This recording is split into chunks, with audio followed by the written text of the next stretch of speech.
Once upon a time, in a forest not too far from here, a sly fox was wandering around. This fox was no ordinary creature, oh no, he was known for his cunning tricks and crafty ways.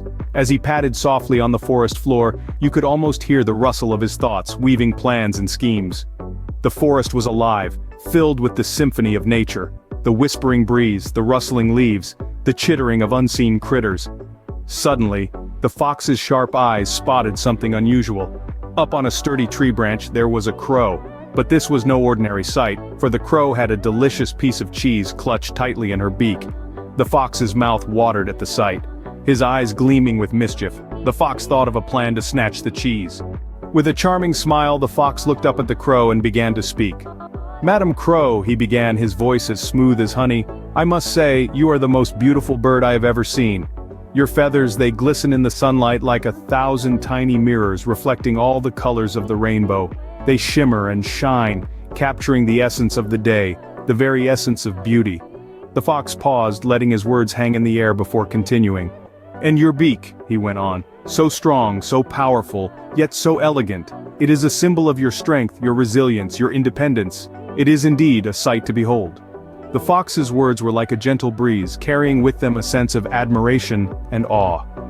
"But what truly sets you apart, Madam Crow," the fox continued, "is your flight.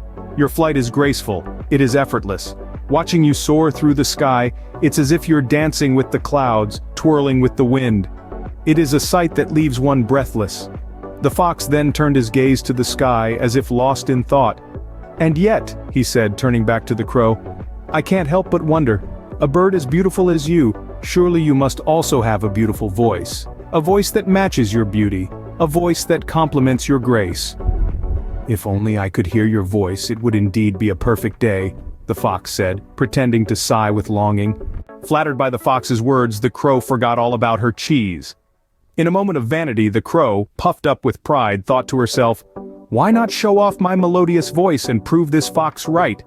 Oh, what a grave mistake that turned out to be. The crow, perched high on a branch, threw her head back, ready to serenade the forest with her song, but as she opened her beak wide to let out the first note, the piece of cheese she had been so proudly holding slipped from her grasp. It tumbled down, down, down, right into the waiting paws of the crafty fox. In a flash, the fox, grinning like the Cheshire Cat, scooped up the fallen cheese. The crow could only watch in dismay as her prized possession was swiped right under her beak. Quicker than the blink of an eye, the fox turned tail and scampered off, his laughter echoing through the forest. The crow, left alone on her branch, could only watch as the fox's bushy tail disappeared into the underbrush. What was once a proud, triumphant crow was now just a bird left embarrassed and empty-handed. She had been tricked, fooled by sweet words and false praises. With a triumphant grin, the fox disappeared into the forest, leaving the crow to learn a hard lesson. A lesson about vanity, trust, and the perilous power of flattery. As the crow sat there, she realized her mistake. She had fallen for the fox's smooth talk, his flattery triggering her vanity, and causing her to lose her precious cheese. She thought about how she had let herself be so beguiled by the fox's sweet words, and overlooked the true intentions behind his compliments. She then made a promise to herself. From that day forward, she would be careful not to let flattery cloud her judgment again. She would not let anyone manipulate her with sweet words or empty praises. She would remember the fox and the lost cheese and use that memory as a lesson. She learned that sometimes, flattery can lead to folly.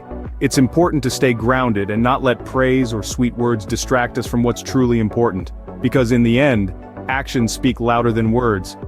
And from that day forward, the crow was careful to never let sweet words distract her from what was truly important. Remember, flattery can sometimes lead to folly.